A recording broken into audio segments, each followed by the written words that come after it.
உலகை அச்சுறுத்தி வந்த ஒமைக்ரான் கொரோனா வைரஸ் இந்தியாவிலும் நுழைந்துள்ளது. கர்நாடகாவில் இருவருக்கு இந்த கொரோனா தொற்று பரவியிருப்பதாக மத்திய அரசு அறிவித்துள்ளது. தென்னாப்பிரிக்காவில் கண்டறியப்பட்ட ஒமைக்ரான் வைரஸ் இதுவரை சீனா, ஐரோப்பா, நியூசிலாந்து, வங்கதேசம், சிங்கப்பூர் உள்ளிட்ட பல்வேறு நாடுகளில் பரவியுள்ளது. இந்த வைரஸால் இந்தியாவில் கொரோனா 3வது அலை பரவக்கூடும் என்று மருத்துவ வல்லுநர்கள் எச்சரித்திருக்கக்கூடிய நிலையில் இந்தியாவில் ஒமைக்ரான் வைரஸ் பரவி இருப்பதாக மத்திய சுகாதாரத்துறை இணை செயலாளர் லவ் அகர்வால் தெரிவித்துள்ளார்.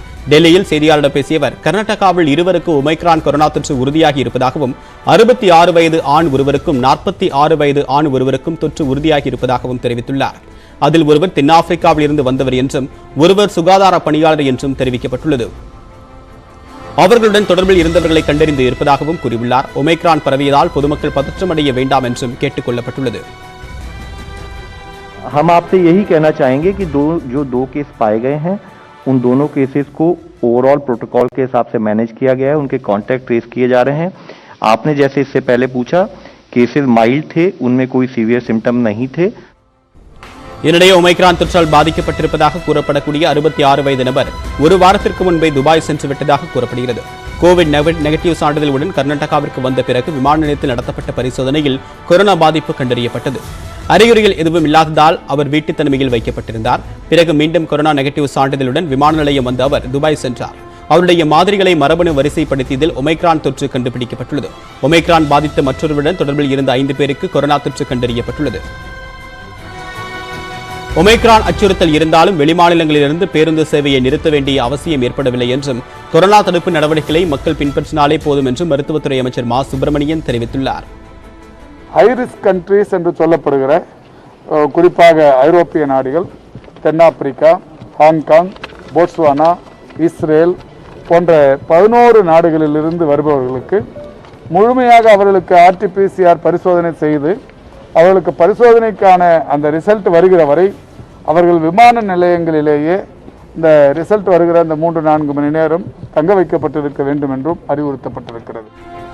ஒமைக்ரான் தொற்று பரவல் குறித்து பொதுமக்கள் அச்சப்பட வேண்டாம் என்று மக்கள் நல்வாழ்வுத்துறை செயலாளர் ராதாகிருஷ்ணன் தெரிவித்துள்ளார். இருப்பினும் அனைவரும் தடுப்பூசி போட்டுக் கொள்வதுடன் கட்டாய முகக்கவசம் அணிந்து கொள்ள வேண்டும் என்றும் அவர் அறிவுறுத்தியுள்ளார். தடுப்பூசியை குறித்தும் உலக சுகாதார நிறுவனம் 27ஆம் தேதி தன்னோட டெக்னிக்கல் பிரீஃப்ல இந்த நோய்க்கு எந்த அளவுக்கு அதுக்கு எதிர்ப்பு இருக்குன்னு தெரியாததா கூட நோய் எதிர்ப்பை வலுப்படுத்தும் என்ற காரணத்தினால் தடுப்பூசி போடாதவர்கள், தடுப்பூசி 2ஆம் தவணை டியூ போடாதவர்கள், 3வது முதியோர்கள் மற்றும் இம்யூனோ காம்ப்ரமைஸ் வீட்டில் கட்டாயம் உடனடியாக இதுவரையும் போடலைன்னா தடுப்பூசி போட்டுக்கொள்ளணும்னு சொல்லியிருக்காங்க. கொரோனாவின் ஒமைக்ரான் திரிபு 29 நாடுகளுக்கு பரவி இருப்பதாக உலக சுகாதார மையம் அறிவித்துள்ளது. தமிழ்நாட்டில் இதுவரை ஒமைக்ரான் கண்டறியப்படவில்லை என்று மக்கள் நல்வாழ்வுத்துறை அமைச்சர் மா சுப்பிரமணியன் தெரிவித்துள்ளார்.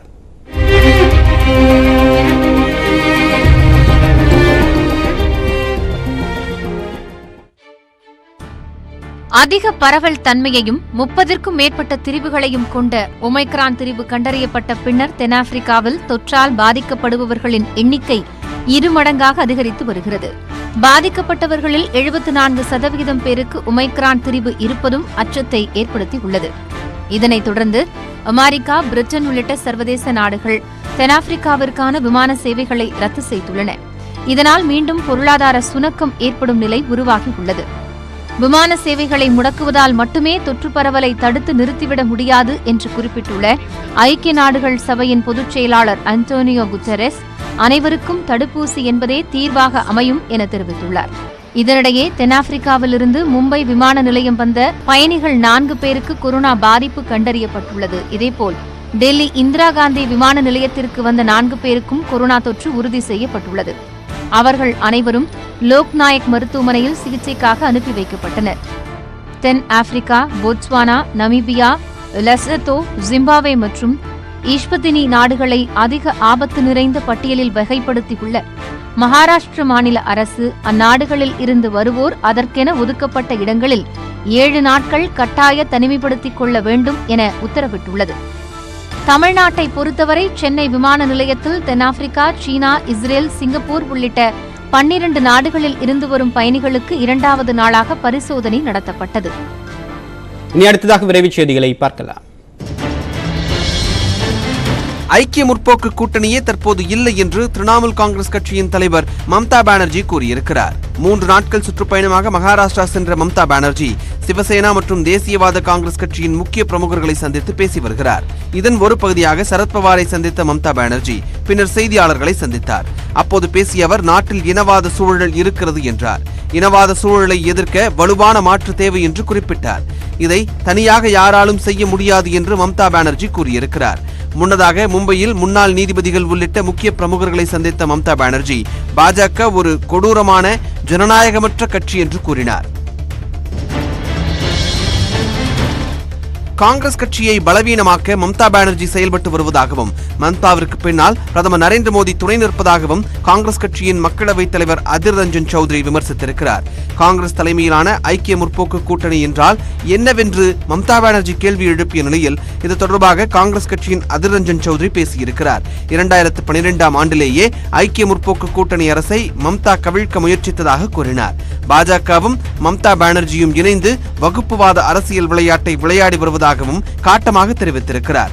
இந்தியா முழுவதும் மம்தா என்று கோஷமிடுவது போல் அவர் எண்ணிக்கொண்டிருப்பதாக கூறிய அதிர் ரஞ்சன் சௌத்ரி, இந்தியா என்றால் வங்காளம் மட்டுமல்ல என்று தெரிவித்துள்ளார். மழைக்கால கூட்டத்தொடரின் போது அவையில் கூச்சல் குழப்பம் ஏற்படுத்தியதாக 12 எம்பிக்கள் நடப்பு கூட்டத்தொடரில் சஸ்பெண்ட் செய்யப்பட்டதை கண்டித்து 2வது நாளாக எதிர்க்கட்சியினர் நாடாளுமன்ற வளாகத்தில் போராட்டம் நடத்தினர். இந்த போராட்டத்தில் 12 எம்பிக்களுக்கு ஆதரவாக காங்கிரஸ் முன்னாள் தலைவர் ராகுல் காந்தியும் அமர்ந்து முழக்கமிட்டார். கைகளில் கருப்பு நிற பட்டை அணிந்து நாடாளுமன்ற உறுப்பினர்கள் போராட்டம் நடத்தினர். மகாத்மா காந்தி சிலைக்கு அருகே போராட்டம் நடத்திய எம்பிக்கள் இந்தியாவை பாதுகாப்போம், ஜனநாயகத்தை பாதுகாப்போம் என்ற பதாகைகளை கையில் ஏந்தி முழக்கமிட்டனர். தடுப்பூசி செலுத்திக் கொள்ளாத மின்வாரிய ஊழியர்களுக்கு டிசம்பர் மாத ஊதியம் நிறுத்தப்படும் என்ற அறிவிப்பை திரும்பப் பெறுவதாக மின்வாரிய தலைவர் ராஜேஷ் லக்கானி தெரிவித்துள்ளார்.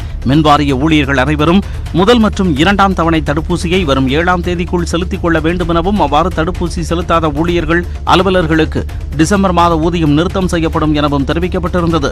மருத்துவ காரணங்களுக்காக தடுப்பூசி செலுத்தாத அலுவலர்கள் மற்றும் பணியாளர்கள் உரிய மருத்துவ சான்றிதழை பெற்று சமர்ப்பிக்க வேண்டும் என அறிவுறுத்தப்பட்டுள்ளது.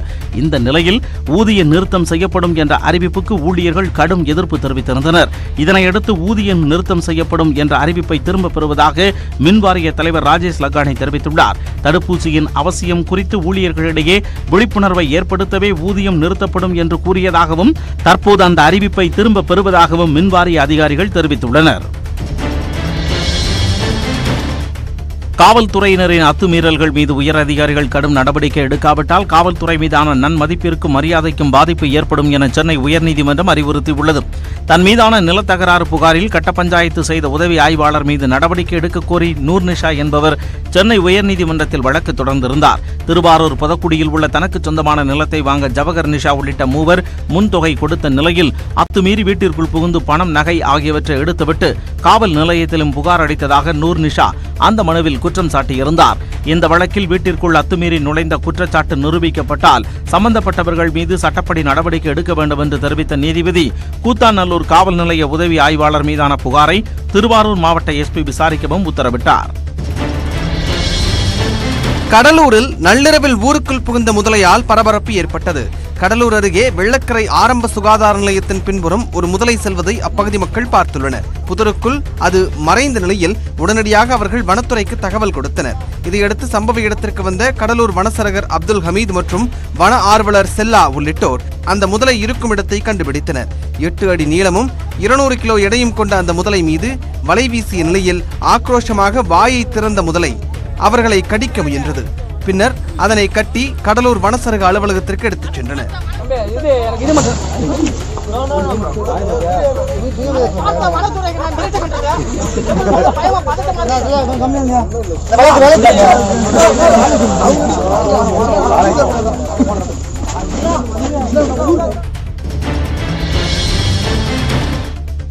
போலி மது விற்பனையை தடுக்க உசிலம்பட்டி அருகே புதிய டாஸ்மாக் கடையை திறப்பதாக கூறிய தமிழக அரசுக்கு உயர்நீதிமன்ற மதுரை கிளை கண்டனம் தெரிவித்துள்ளது.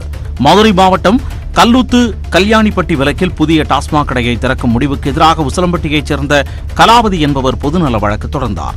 இது தொடர்பான விசாரணையின் போது உசிலம்பட்டி அருகே சட்டவிரோத மது விற்பனையை தடுக்கும் நோக்கில் அங்கு புதிய டாஸ்மாக் கடையை திறக்க சட்டத்திற்கு உட்பட்டு முடிவு செய்துள்ளதாக தமிழக அரசு தரப்பில் தெரிவிக்கப்பட்டது. அப்போது குறுக்கிட்ட நீதிபதிகள், ஒரு இடத்தில் கஞ்சா அதிகம் விற்பனை செய்யப்பட்டால் அதை தடுப்பதற்காக அங்கு சட்ட ரீதியாக கஞ்சா விற்பீர்களா என்று கேள்வி எழுப்பினர். இது தொடர்பாக கண்டனம் தெரிவித்த நீதிபதிகள் டாஸ்மாக் கடையை திறப்பது குறித்து மாவட்ட ஆட்சியர் விளக்கம் அளிக்க உத்தரவிட்டு வழக்கு விசாரணையை ஒத்திவைத்தனர். புதுச்சேரி அருகே உள்ள கண்ணியங்கோயில் கிராமத்தில் விசில் அடித்து அழைத்தவுடன் பறந்து வந்து பழத்தை சாப்பிடும் வௌவால்கள் காண்போரை வியக்க வைக்கின்றன. கண்ணியங்கோயில் பகுதியைச் சேர்ந்த செந்தாமரை கிருஷ்ணனுக்கு சொந்தமாக வணிக வளாகம் உள்ளது. இந்த வளாகத்தில் இருந்த தேன்பழ மரங்களில் காய்க்கும் பழங்களை அணில்கள் வௌவால்கள் வந்து சாப்பிடுவது வழக்கம். சமீபத்தில் வீசிய காற்றில் தேன்பழ மரங்கள் சாய்ந்த நிலையில் வௌவால்கள் பழம் கிடைக்காமல் சுற்றித் திரிந்தன. இதை கண்ட செந்தாமரை கிருஷ்ணன் தனது கையில் பழத்தை வைத்துக் கொண்டு விசில் அடித்து அழைத்துள்ளார். அவர் அழைத்தவுடன் வௌவால்கள் ஒவ்வொன்றாக வந்து அமர்ந்து கொண்டு அவரது கையில் இருந்த பழத்தை நிதானமாக சாப்பிட்டுவிட்டு சென்றுள்ளன. இது வாடிக்கையான நிலையில் செந்தாமரை கிருஷ்ணனின் நண்பர் இதனை வீடியோவாக பதிவு செய்துள்ளார். இந்த வீடியோ தற்போது சமூக வலைத்தளங்களில் அதிகம் பகிரப்பட்டு வருகிறது.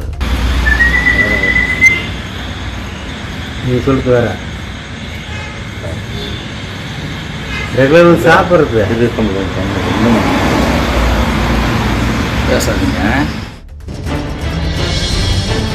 விமான போக்குவரத்து துறை வரலாற்றிலேயே முதன்முறையாக பெட்ரோலுக்கு மாற்றாக முழுவதும் விவசாய கழிவுகளிலிருந்து உற்பத்தியான எரிபொருளை வைத்து அமெரிக்காவில் விமானம் இயக்கப்பட்டுள்ளது.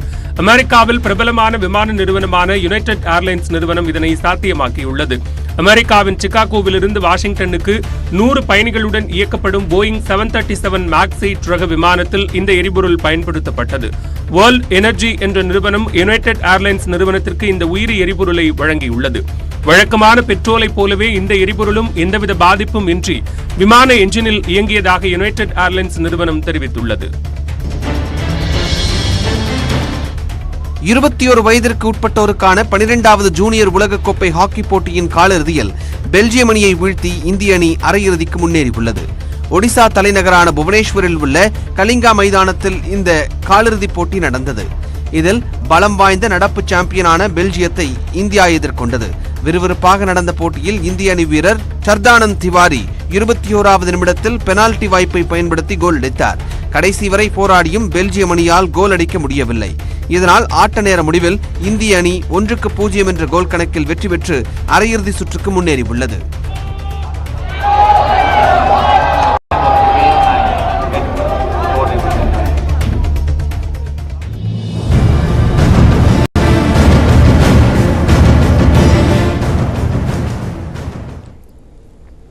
அதிமுக ஒருங்கிணைப்பாளர் இணை ஒருங்கிணைப்பாளருக்கான தேர்தல் வரும் 7ஆம் தேதி நடைபெறவுள்ளது.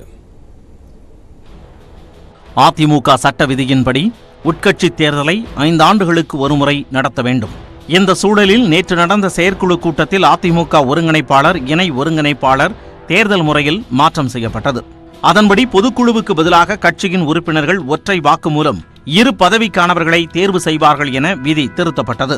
இந்த சூழலில் ஒருங்கிணைப்பாளர் மற்றும் இணை ஒருங்கிணைப்பாளருக்கான தேர்தல் வரும் 7ஆம் தேதி நடைபெறும் என அறிவிக்கப்பட்டுள்ளது. தேர்தலுக்கான ஆணையாளர்களாக அதிமுக அமைப்பு செயலாளர் பொன்னையனும் தேர்தல் பிரிவு செயலாளர் பொள்ளாச்சி வி ஜெயராமனும் நியமிக்கப்பட்டுள்ளார்கள். 2 பதவிகளுக்கும் தலா ஒருவர் மட்டுமே மனு தாக்கல் செய்தால் இருவரும் போட்டியின்றி தேர்ந்தெடுக்கப்படுவார்கள். இதற்கான வேட்புமனு தாக்கல் நாளை தொடங்கி நாளை மறுநாள் வரை நடைபெறுகிறது. அதற்கு அடுத்த நாள் வேட்புமனுக்கள் பரிசீலிக்கப்படும். மனுக்களை திரும்பப் பெற டிசம்பர் 6ஆம் தேதி மாலை 4 மணி வரை அவகாசம் உண்டு. டிசம்பர் 7ஆம் தேதி காலை 10 மணி முதல் மாலை 5 மணி வரை தேர்தல் நடைபெறும். அதற்கு அடுத்த நாள் காலை 10 மணி முதல் மாலை 5 மணி வரை வாக்குகள் எண்ணப்பட்டு முடிவுகள் அறிவிக்கப்படும். ஒருங்கிணைப்பாளர் தேர்தலை தொடர்ந்து முதற்கட்டமாக அதிமுக கிளை, பேரூராட்சி, நகர வார்டு, மாநகராட்சி, வட்ட நிர்வாகிகளுக்கும் 2 கட்டங்களாக தேர்தல் நடக்க உள்ளது. டிசம்பர் 13 மற்றும் 14ஆம் தேதிகளில் கன்னியாகுமரி, தென்காசி, சேலம் உட்பட 35 மாவட்டங்களுக்கு தேர்தல் நடக்கும். டிசம்பர் 22 மற்றும் 23ஆம் தேதிகளில் சென்னை, தூத்துக்குடி உட்பட அதிமுகவின் 40 நிர்வாக மாவட்டங்களில் தேர்தல் நடத்தப்படும். அதற்கான விருப்ப மனு கட்டண விவரங்களையும் அதிமுக தலைமை வெளியிட்டுள்ளது. அதன்படி மாநகராட்சி வட்ட செயலாளருக்கு அதிகபட்சமாக 2000 ரூபாய் கட்டணம் வசூலிக்கப்படும். குறைந்தபட்சமாக பேரூராட்சி வார்டு செயலாளர் பதவிக்கு 200 ரூபாய் கட்டணம் செலுத்த வேண்டும். விரைவில் அதிமுக நிலை மாறும் என்பதால் நிர்வாகிகள் யாரும் கவலைப்பட வேண்டாம் என்று வி.கே. சசிகலா தெரிவித்துள்ளார். அதே நேரம் சசிகலாவை ஒருபோதும் கட்சிக்குள் அனுமதிக்க மாட்டோம் என்று அதிமுக மூத்த தலைவர்கள் சூளுரைத்துள்ளனர். அதிமுகவில் இரட்டை தலைமை தொடரக்கூடிய வகையில் அந்த கட்சியின் செயற்குழு கூட்டத்தில் தீர்மானம் நிறைவேற்றப்பட்டதுடன் சசிகலா நுழைவதை தடுக்கும் விதமாக சட்டத்திட்ட விதிகளில் திருத்தங்கள் கொண்டுவரப்பட்டுள்ளன. இந்நிலையில் அண்ணா திராவிட முன்னேற்றக் கழகத்தின் பொதுச் செயலாளர் என்று குறிப்பிட்டு தொண்டர்களுக்கு சசிகலா கடிதம் எழுதியுள்ளார். அதில் அதிமுக இயக்கம் தனிமனித விருப்பு வெறுப்புக்கு பயன்பட்டதிலிருந்து அதன் மதிப்பு குறைந்து தொண்டர்களை மறந்ததாக கூறியிருக்கிறார். இருப்பினும் எந்த காரணமுமின்றி காழ்ப்புணர்ச்சியில் உதாசீனத்திற்கு ஆளானவர்கள் ஒதுக்கப்பட்டவர்கள் என்று அனைவரும் கவலைப்படாமல் சிறிது காலம் பொறுமையாக இருங்கள் என்றும் அறிவுறுத்தியுள்ளார். தோளோடு தோள் கொடுத்து தொண்டர்களுக்காகவே உழைக்க தான் வாழ்ந்து கொண்டிருப்பதாகவும் விரைவில் அதிமுகவின் நிலை உறுதியாக மாறி தலை நிமிரும் என்றும் சசிகலா கூறியுள்ளார். ஆனால் சசிகலாவை ஒருபோதும் அதிமுகவிற்குள் அனுமதிக்க மாட்டோம் என்று அந்த கட்சியின் அமைப்பு செயலாளர் பொன்னையன் திட்டவட்டமாக தெரிவித்துள்ளார். சசிகலா அனைத்திந்திய அண்ணா திராவிட முன்னேற்ற கழகத்தின் உறுப்பினரே இல்லை. அடிப்படை உறுப்பினரிலிருந்து அந்த குடும்பமே வெளியேற்றப்பட்டது புரட்சித் தலைவர் அம்மாவால். ஏன் வீட்டை விட்டே துரத்தி வெளியே அடிக்கப்பட்டார்கள். யார் வேண்டுமென்றாலும் ரோட்டில் போகிறவங்க, தெருவில் இருக்கிறவங்க, சந்து பந்தில் இருக்கிறவங்க அதிமுக கொடியை பயன்படுத்துவதைப் போலத்தான் அதை நாங்கள் பார்க்கிறோம். தொண்டர்கள் சசிகலாவின் வருகையை ஒரு சிறிதும் விரும்பவில்லை. யாரோ சிலர் அது கொடியை போட்டுருக்காங்க, அதே போல் யாரோ சிலர் பூச்சாரம் போட்டிருக்காங்கன்னா அவங்களாம் பூச்சாரம் முடியுமா? அவங்களாம் கட்சி கொடி போட்டதுனால அவங்க லீடர் ஆகிட முடியுமா? எளிமையான அளவுக்கு தொண்டர்கள் பலம், பொதுமக்கள் பலம், அதே போல் எல்லோருடைய ஒரு அம்மாவோட நல்லாசி, குடும்பத்தில் நல்லாசி இருக்கிறதுனால நாங்கள் மற்றவங்களை பற்றி கவலைப்பட வேண்டிய அவசியம் எங்களுக்கு கிடையாது. எங்களுக்கு அதிமுக கொடி மற்றும் கட்சி பெயரை சசிகலா பயன்படுத்துவதற்கு எதிராக சட்ட போராட்டம் தொடரும் என்றும் முன்னாள் அமைச்சர் ஜெயக்குமார் கூறியுள்ளார். பல்வேறு விவகாரங்கள் தொடர்பாக கூ செயலி நாள்தோறும் மக்களின் கருத்துக்களை கேட்டு வருகிறது. அந்த வரிசையில் தமிழ் புத்தாண்டு சித்திரை முதல் நாள் தான் என்று அதிமுகவும், தை முதல் நாள் தான் என்று ராமதாஸ், கி வீரமணி போன்றோரும் வலியுறுத்துவது எதை காட்டுகிறது என்ற கேள்வி எழுப்பப்பட்டது. இதற்கு அரசியல் செய்ய நல்ல டாபிக் என காட்டுகிறது என்று பயன்பாட்டாளர் ஒருவர் கருத்து தெரிவித்துள்ளார்.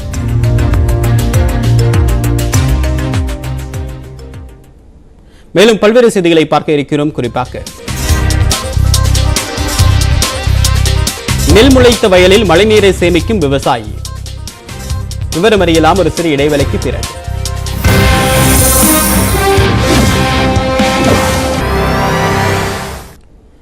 முல்லை பெரியாறு அணையிலிருந்து நள்ளிரவில் திடீரென்று தமிழக அரசு தண்ணீர் திறந்துவிட்டதாக குற்றம் சாட்டி கேரளாவில் காங்கிரஸ் கட்சியினர் ஆர்ப்பாட்டத்தில் ஈடுபட்டனர். இந்நிலையில் பெரியாறு அணையை செயலிழக்க செய்யக்கூடிய திட்டம் எதுவும் இல்லை என்று மத்திய அரசு திட்டவட்டமாக தெரிவித்துள்ளது.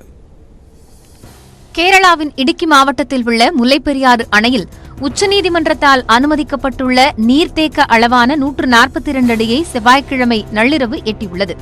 இதைத் தொடர்ந்து அணையிலிருந்து பெரியாறு ஆற்றில் தண்ணீர் திறந்துவிடப்பட்டது. பெரியாறு அணையில் இருந்து திடீரென நள்ளிரவில் தண்ணீர் திறக்கப்பட்டதால் பெரியாறு ஆற்றங்கரையோரம் உள்ள தாழ்வான பகுதிகளில் தண்ணீர் புகுந்து பாதிப்பை ஏற்படுத்தியுள்ளதாக குற்றச்சாட்டு எழுந்துள்ளது.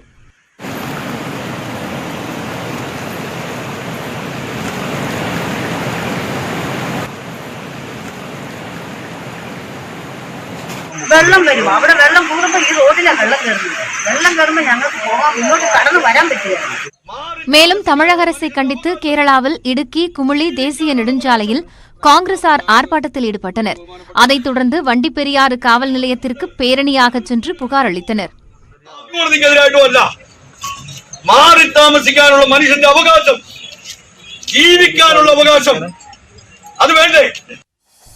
இந்நிலையில் முல்லைப்பெரியாறு அணையிலிருந்து பாதுகாப்பான அளவில் தண்ணீரை தமிழக அரசு திறந்துவிட அறிவுறுத்தும்படி முல்லைப்பெரியாறு மேற்பார்வை குழுவிற்கு கேரள அரசு கடிதம் எழுதியுள்ளது.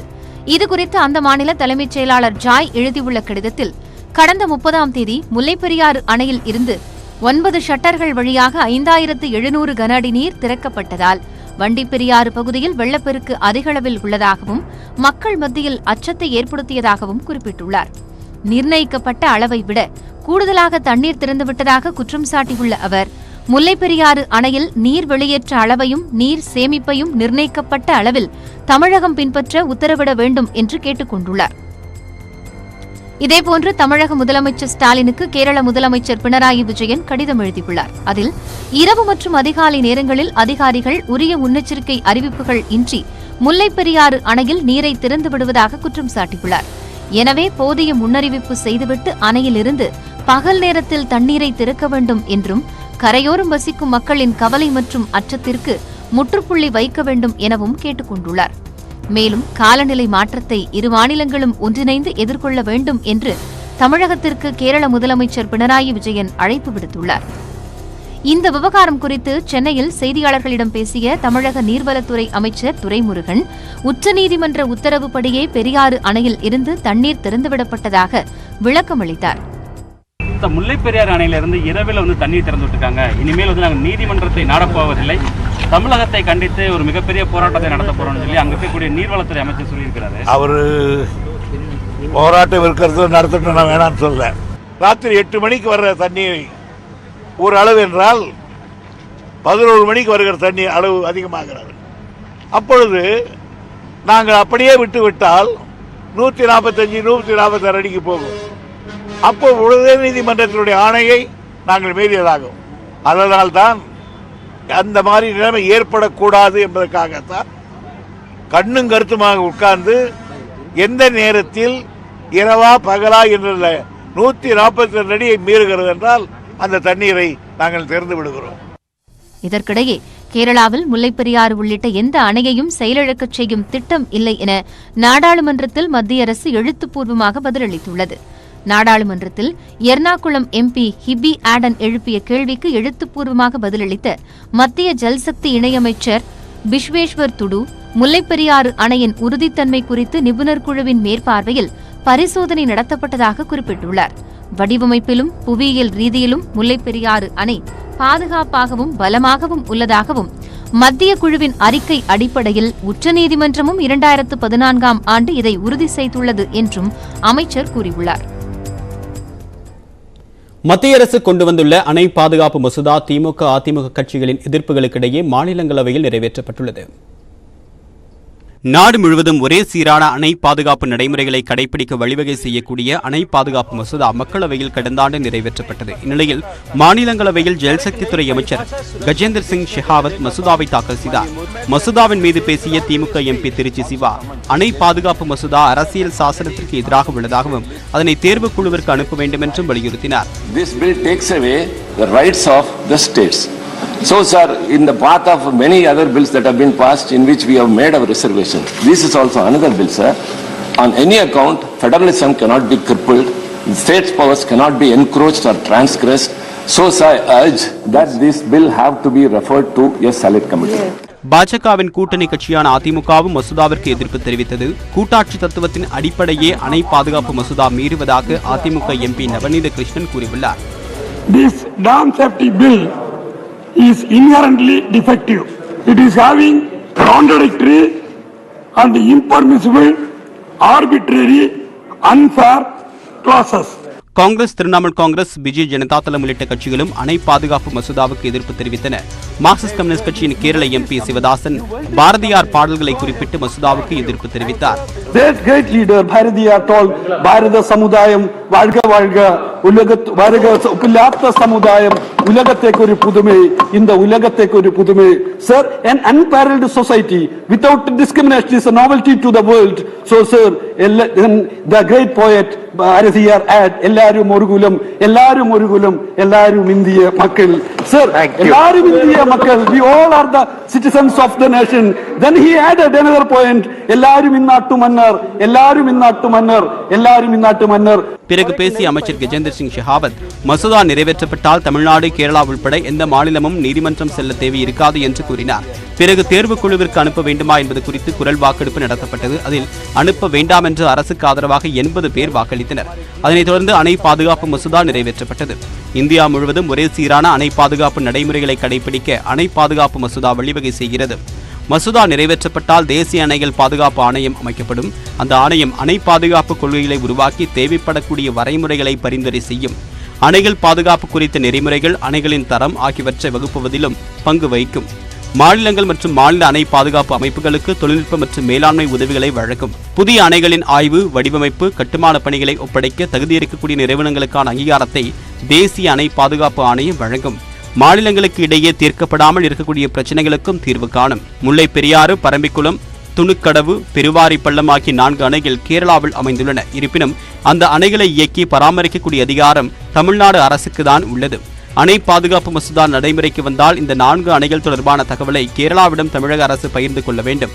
அணை பாதுகாப்புக்கான தேசிய குழு என்பதும் கூட்டாட்சி தத்துவத்திற்கு எதிரானது என்று கூறக்கூடிய தமிழ்நாடு அதனை எதிர்க்கிறது.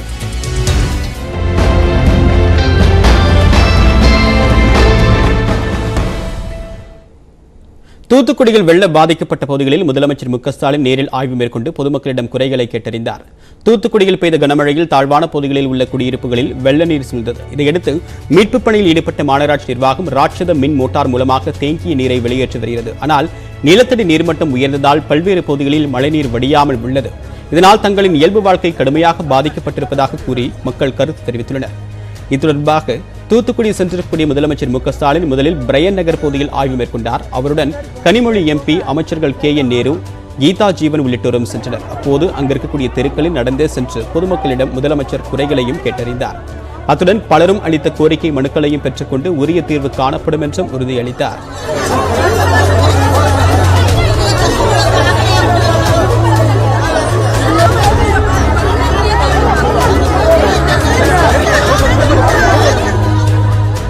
இதையடுத்து ரஹ்மத் நகரில் வெள்ளநீர் தேங்கிய இடங்களில் முதலமைச்சர் மு க ஸ்டாலின் ஆய்வு செய்தார்.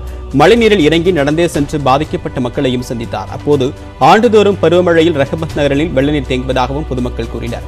எனவே இதற்கு நிரந்தர தீர்வு காண வேண்டும் என்று முதலமைச்சரிடம் அவர்கள் கோரிக்கை விடுத்தனர்.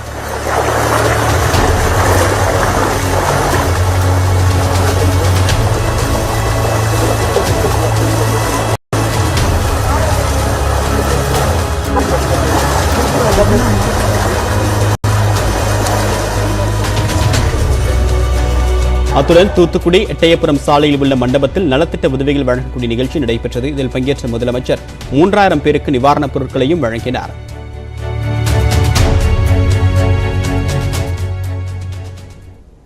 வடகிழக்கு பருவமழையால் தமிழகத்தின் பல்வேறு பகுதிகளில் மழை வெள்ளத்தில் மூழ்கியிருக்கக்கூடிய நெற்பயிர்களை காப்பாற்றுவதற்காக விவசாயிகள் போராடி வரக்கூடிய நிலையில் தன்னுடைய வயலில் 4 அடி உயரத்திற்கு வரப்பை உயர்த்தி ஒரு சொட்டு மழைநீர் கூட வெளியேறாமல் பாதுகாத்து ஆச்சரியத்தில் ஆழ்த்தி வருகிறார் விவசாயி ஒருவர். யார் அவர்? இந்த தொகுப்பில் பார்க்கலாம்.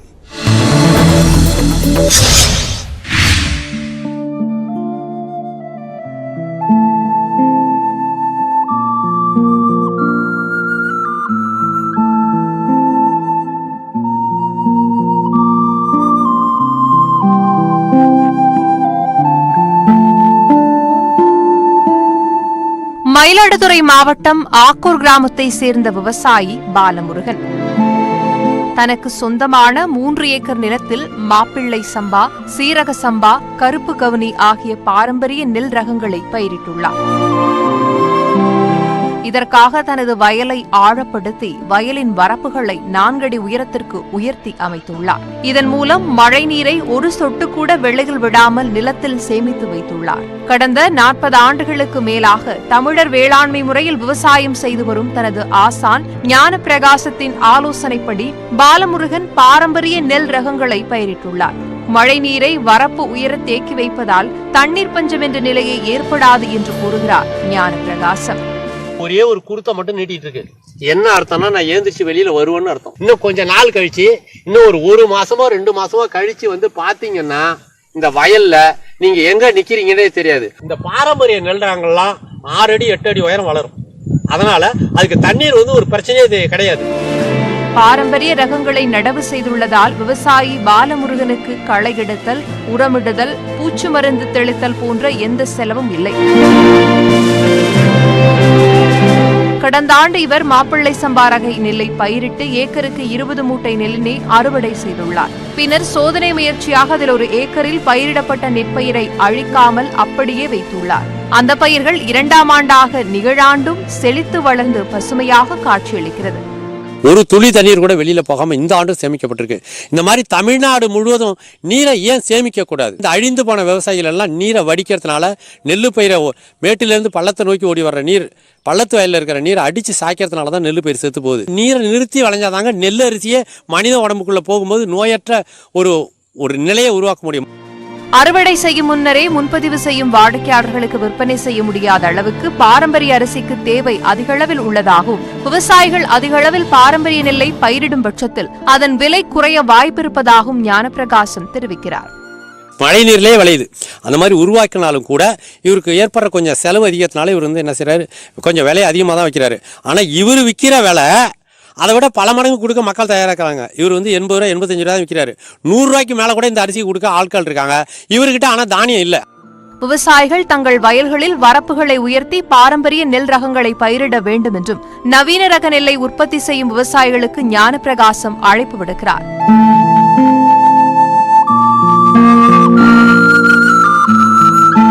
நியூஸ் 18 தமிழ்நாடு செய்திகளுக்காக மயிலாடுதுறையிலிருந்து கிருஷ்ணகுமார். மேலும் பல்வேறு செய்திகளை பார்க்க இருக்கிறோம். குறிப்பாக 10 ஆண்டுகளுக்கு பிறகு கரை புரண்டோடும் வைகை.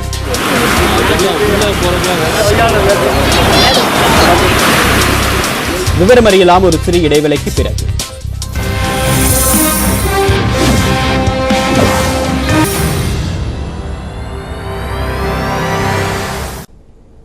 கனமழை காரணமாக வேலூர் மாவட்டம் குடியாத்தம் அருகே அறுவடைக்கு தயாராக இருந்த 5000 வாழை மரங்கள் சேதமடைந்தன. தமிழக ஆந்திர எல்லையில் கனமழை பெய்து வருவதால் குடியாத்தம் அருகே உள்ள மோர்த்தானா அணைக்கு நீர்வரத்து அதிகரித்துள்ளது. பாதுகாப்பு கருதி அணையிலிருந்து 20,000 கனஅடி நீர் திறக்கப்பட்டுள்ளது. இதனால் தட்டம்பாறை ஊராட்சிக்குட்பட்ட பகுதிகளில் உள்ள விளைநிலங்களில் வெள்ள நீர் புகுந்துள்ளது. இந்நிலையில் மாரியம்மன்பட்டி கிராமத்தில் வாழைத்தோப்புக்குள் வெள்ளம் சூழ்ந்துள்ளது. இதனால் அறுவடைக்கு தயாராக இருந்த 5000 வாழை மரங்கள் அழுகி சேதமடைந்தன. இதன் காரணமாக 3 லட்சம் ரூபாய் வரை இழப்பு ஏற்பட்டிருப்பதாக விவசாயிகள் கவலை தெரிவிக்கின்றனர். சேதமடைந்த வாழைகளுக்கு அரசு நிவாரணம் வழங்க வேண்டும் என்று விவசாயிகள் கோரிக்கை விடுத்துள்ளனர். அதிகமாக மழை பெஞ்சனால மொத்தம் தண்ணியெல்லாம் நிலத்தில் தேங்கி இங்கே ஒரு 50-60 ஏக்கரா மொத்தம் வாழை செடி தண்ணியில் தேங்கிட்டு இருக்கு. நாங்கள் 3000 செடி வச்சுருந்தோம். 3000 செடி அறுவடை டைமில் மழை தண்ணி மொத்தம் ஃபுல்லாக போயிடுச்சு. வெட்ட விட முடியல. மொத்தம் தண்ணியவே இருக்குது. அங்கே யாரும் போக முடியல. இந்த அதிகாரிங்க இந்த தண்ணி மழை தண்ணியை அப்புறப்படுத்தி நடவடிக்கை எடுக்கணும். ராமநாதபுரம் மாவட்டம் பரமக்குடி வழியாக பாயக்கூடிய வைகை ஆற்றில் 10 ஆண்டுகளுக்கு பிறகு வெள்ளப்பெருக்கு ஏற்பட்டுள்ளது. ஆற்றில் தண்ணீர் கரை புரண்டு ஓடுவதால் பரமக்குடி எமனேஸ்வரம் இடையான தரைப்பாலம் வெள்ளத்தில் மூழ்கியுள்ளது. இதனால் அந்த பகுதியில் போக்குவரத்து துண்டிக்கப்பட்டுள்ளது. பல ஆண்டுகளுக்கு பிறகு ஆற்றில் தண்ணீர் செல்வதால் பொதுமக்கள் ஆர்வத்துடன் வெள்ள நீரை பார்த்து வருகின்றனர். சிலர் ஆபத்தை உணராமல் ஆற்றில் இறங்கி செல்ஃபி எடுத்தும் வருகின்றனர்.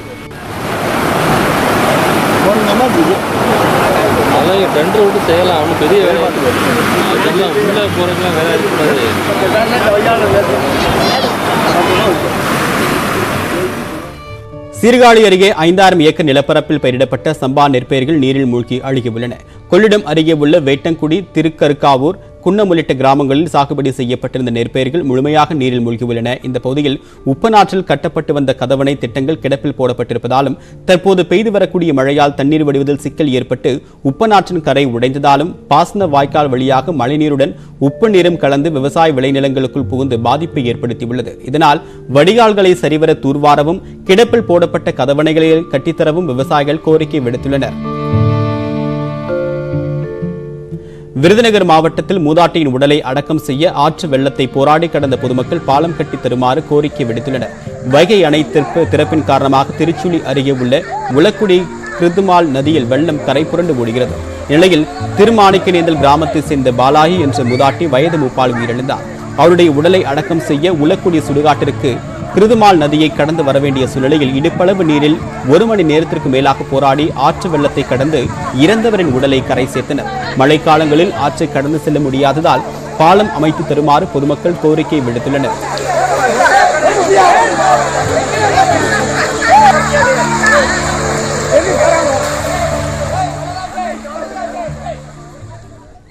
வங்கக்கடலில் நிலவி வந்த ஆழ்ந்த காற்றழுத்த தாழ்வு பகுதி காற்றழுத்த தாழ்வு மண்டலமாக வலுப்பெற்றிருப்பதாக இந்திய வானிலை ஆய்வு மையம் தெரிவித்துள்ளது. தெற்கு அந்தமான் கடல் பகுதியில் கடந்த செவ்வாய்க்கிழமை காற்றழுத்த தாழ்வு பகுதி உருவானது. இது மேற்கு வடமேற்கு திசையில் நகர்ந்து ஆழ்ந்த காற்றழுத்த தாழ்வு பகுதியாக மாறி தற்பொழுது காற்றழுத்த தாழ்வு மண்டலமாக வலுப்பெற்றுள்ளது. மேலும் காற்றழுத்த தாழ்வு மண்டலம் புயலாக வலுப்பெற்று மத்திய வங்கக்கடலில் அடுத்த 24 மணி நேரத்தில் நிலை கொள்ளும் என்றும் அதைத் தொடர்ந்து மேற்கு வடமேற்கு திசையில் நகர்ந்து வலுவான புயலாக வடக்கு ஆந்திரா, ஒடிசா கடற்கரையை வரும் 4ஆம் தேதி தாக்கும் என்றும் வானிலை ஆய்வு மையம் கணித்துள்ளது. இந்நிலையில் வெப்பச்சலனம் காரணமாக மேற்கு தொடர்ச்சி மலையை ஒட்டிய மாவட்டங்கள் மற்றும் அதனை ஒட்டி இருக்கக்கூடிய உள் மாவட்டங்கள், தென் மாவட்டங்களில் ஒரு சில இடங்களில் வெள்ளிக்கிழமை இடி மின்னலுடன் கூடிய மிதமான மழை பெய்யும் என்றும் வானிலை ஆய்வு மையம் தெரிவித்துள்ளது. மேலும் காற்றழுத்த தாழ்வு மண்டலம் காரணமாக மதுரை, விருதுநகர், நெல்லை மாவட்டங்களில் சனிக்கிழமை இடி மின்னலுடன் கூடிய கனமழையும், வரும் 5ஆம் தேதி நீலகிரி, கோவை, சேலம், தருமபுரி உட்பட 9 மாவட்டங்களிலும், 6ஆம் தேதி நாமக்கல், திருப்பூர், தேனி உட்பட 6 மாவட்டங்களிலும் இடி மின்னலுடன் கூடிய கனமழை பெய்யும் என்றும் கணிக்கப்பட்டுள்ளது. மத்திய வங்கக்கடல் பகுதி மற்றும் மத்திய மேற்கு வங்கக்கடல் பகுதி என்று ஆந்திரா, ஒடிசா கடலோர பகுதிகளில் வெள்ளிக்கிழமை மணிக்கு 70 கிலோமீட்டர் வேகத்தில் காற்று வீசக்கூடும் என்பதால் அந்த பகுதிகளுக்கு மீனவர்கள் செல்ல வேண்டாம் என்றும் வானிலை ஆய்வு மையம் கேட்டுக் கொண்டுள்ளது.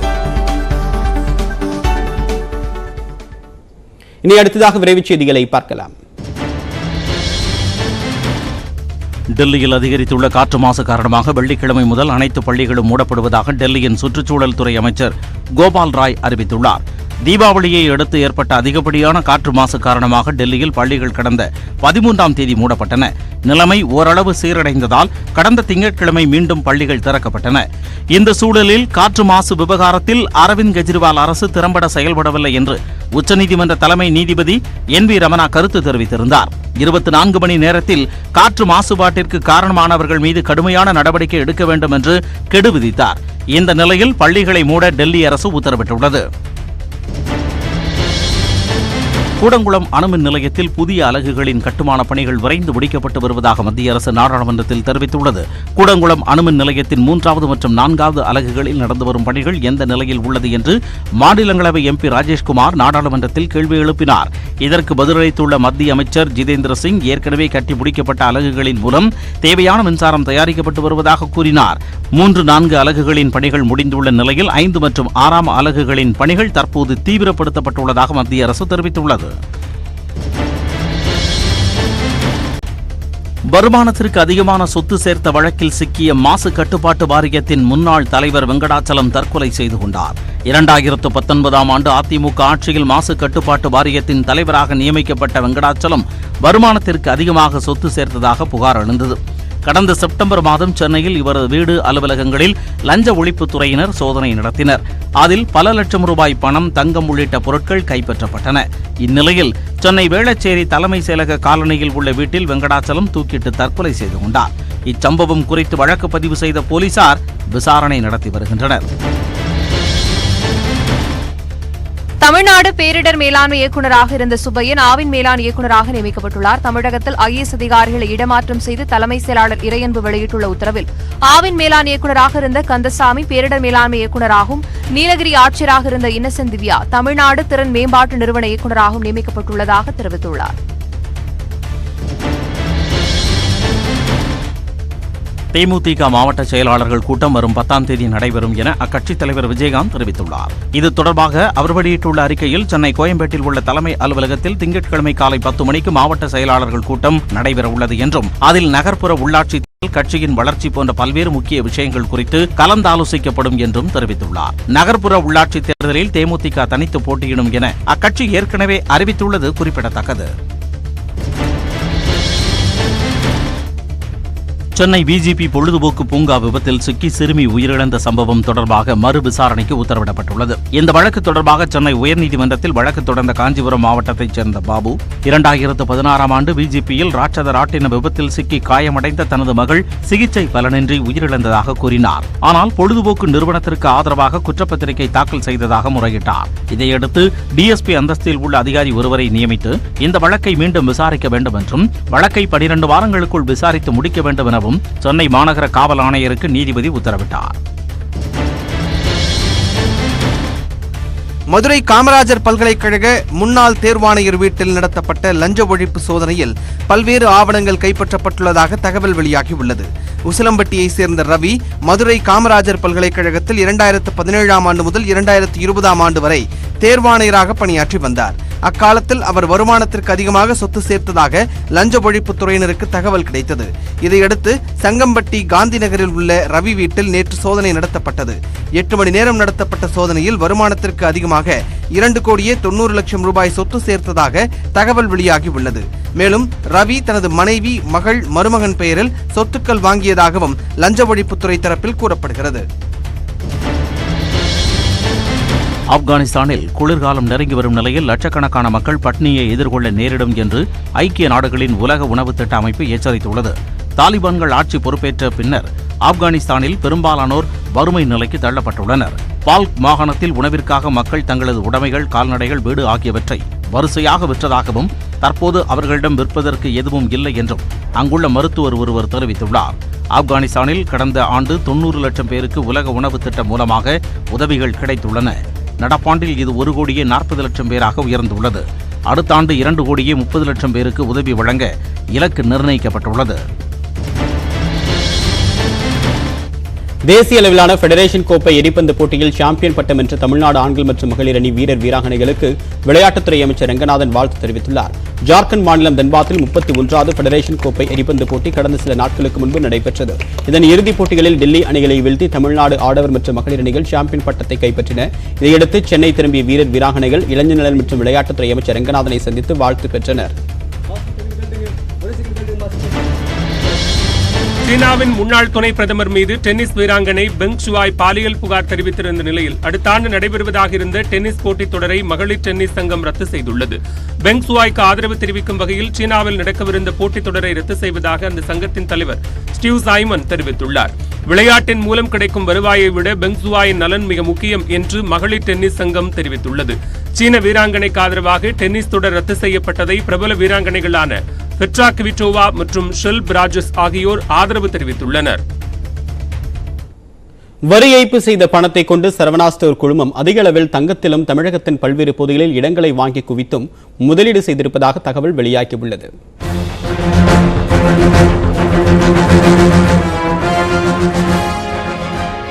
தமிழகத்தின் மிகப்பெரிய வர்த்தக நிறுவனமான சரவணா ஸ்டோர் தற்போது Saravana Selvarathinam, super Saravana store, legend Saravana என்ற பெயரில் தனித்தனியாக செயல்பட்டு வருகிறது.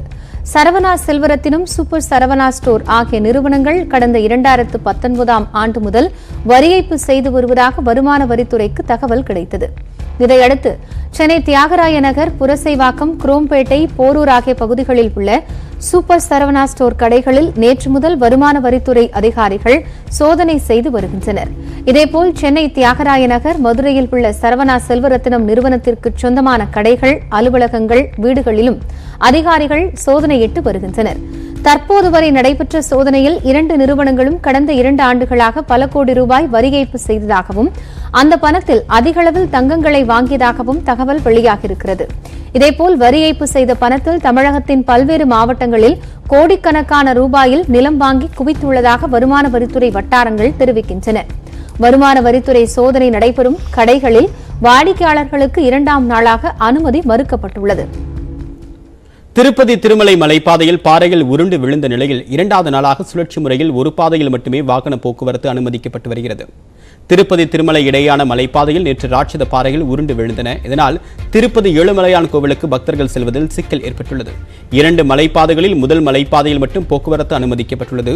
அரை மணி நேரத்திற்கு ஒருமுறை இந்த பாதையில் அடிவாரத்தில் இருந்து மலைக்கும், மலையிலிருந்து அடிவாரத்திற்கும் வாகனங்கள் அனுமதிக்கப்படுகின்றன. இதனால் பக்தர்கள் தங்கள் பயண திட்டத்தை தள்ளி வைக்கும்படி திருப்பதி தேவஸ்தானம் கேட்டுக் கொண்டுள்ளது. இதையடுத்து திருப்பதியில் பக்தர்களின் கூட்டம் குறைவாக காணப்பட்டது. இந்நிலையில் சென்னை, டெல்லி, பெங்களூரில் இருந்து வந்திருக்கக்கூடிய IIT நிபுணர்கள் மலைப்பாதையை 3 நாட்கள் ஆய்வு செய்கின்றனர். வரும் காலங்களில் மண் சரிவு ஏற்பட்டாலும் சாலை பழுதடையாமல் தடுக்கக்கூடிய வகையில் மராமத்து பணிகளை மேற்கொள்ள தேவஸ்தான அதிகாரிகள் முயற்சிகளை மேற்கொண்டு வருகின்றனர். சரவெடி தயாரிக்க தடை விதிக்கப்பட்டிருப்பதால் பட்டாசு ஆலைகள் திறக்கப்படுமா திறக்கப்படாதா என்கிற குழப்பத்தில் பட்டாசு தொழிலாளர்கள் வேலையின்றி தவித்து வருகின்றனர். சிவகாசி மற்றும் அதன் சுற்றுவட்டார பகுதிகளில் உள்ள 1000க்கும் மேற்பட்ட பட்டாசு ஆலைகளில் சுமார் 8 லட்சம் தொழிலாளர்கள் நேரடியாகவும் மறைமுகமாகவும் பணிபுரிந்து வருகின்றனர். குறிப்பாக சரவெடி தயாரிக்கும் பணியில் மட்டும் 3 லட்சம் தொழிலாளர்கள் ஈடுபட்டுள்ளனர். சரவெடி தயாரிப்பதற்கு குழாய் வெட்டுதல், வளையம் சுற்றுதல், முனை மருந்து செலுத்துதல், வளையத்தில் பிசிலி வெடி சேர்த்தல் போன்ற பணிகளில் பெண்கள் அதிக அளவு ஈடுபட்டு வருகின்றனர். இந்நிலையில் கடந்த தீபாவளி பண்டிகைக்கு சரவெடி தயாரிக்க கூடாது என உச்சநீதிமன்றம் உத்தரவிட்டுள்ளது. இதனால் சரவெடி தயாரிக்கும் தொழில் முடங்கி உள்ளதால் லட்சக்கணக்கான தொழிலாளர்களின் வாழ்வாதாரம் கேள்விக்குறியாகியுள்ளது. இப்ப இந்த 3 மாசமா வேலை இல்லாதனாலுமே எல்லாருமே பூரா பிள்ளைங்களுக்கு ஸ்கூல் ஃபீஸ் கட்டுறது, காலேஜ் ஃபீஸ் கட்டுறது ஏகப்பட்ட பிரச்சனையா இருக்கு சார். 100 விழா கீழே இருக்கிறது மேலதான் லார் ஐட்டம், 100 விழா கீழே இருக்கிறது பூராமே லார் ஐட்டத்தில் வராது. எங்களுக்கு அது கீழே மட்டும் செய்ய விட்டாலே போதும். நாங்கள் அதை மட்டும் தான் கேட்க வந்திருக்கோம். எங்களுக்கு வேலை வேணும். ஃபயர்ஒர்க்ஸ் போனோம்னா எங்களுக்கு ஜாயிண்ட் ஓடி பின்னக்கூடாதுன்றாங்க, அதனால நீங்கள் வேலை செய்யாதீங்கன்றாங்க. இவங்ககிட்ட வந்து கேட்டால் நாங்கள் அப்படிலாம் ஆர்டர் கொடுக்கல, அப்படின்னு சொல்லியிருக்காங்க. எங்க வீட்லயுமே 2 பேருமே பைராஸ் வேலை தான் பாக்குறோம். அவங்க கொலா கம்பெனில வேலை செய்றாங்க, நான் சரமினல் பின்றேன். 2 பேருக்குமே ஒரே வேலைன்றனால கஞ்சி கூட வழி கிடையாது. எங்க வீட்டுல மாற்று தொழில் எங்களுக்கு கிடையாது. பழகணும், இனிமே போய் பழகினா 100 ரூபாய் துட்டுக்கு தான் நாங்க வேலை செய்ய முடியும். இனிமே போய் நாங்க என்ன வேலை சார் பழக முடியும்? சரவெடியில் 1000 வாலா 2000 வாலா 10,000 வாலா தயாரிக்க தடை விதிக்கட்டும். ஆனால் சிறிய ரக சரவெடி பின்னுவதற்கு அனுமதி வழங்கினால் மட்டும் போதும் என்றும் இதற்கு மத்திய அரசு உரிய நடவடிக்கை எடுக்க வேண்டும் என்றும் பட்டாசு தொழிலாளர்கள் வலியுறுத்துகின்றனர். மேலும் சிறிய ஆலைகளில் பசுமை பட்டாசு தயாரிப்பதற்கு உரிய வழிகாட்டு முறைகள் இதுவரை வழங்கப்படவில்லை என்றும் குற்றச்சாட்டு எழுந்துள்ளது. நியூஸ் 18 தமிழ்நாடு தொலைக்காட்சி செய்திகளுக்காக சிவகாசியில் இருந்து செய்தியாளர் செந்தில்குமார். மேலும் பல்வேறு செய்திகளை பார்க்க இருக்கிறோம். குறிப்பாக காய்கறி விலை அதிகரிப்பால் நெட்டிசன்கள் கூறும் ஆலோசனை. விவரம் அறியலாம் ஒரு சிறு இடைவேளைக்கு பிறகு.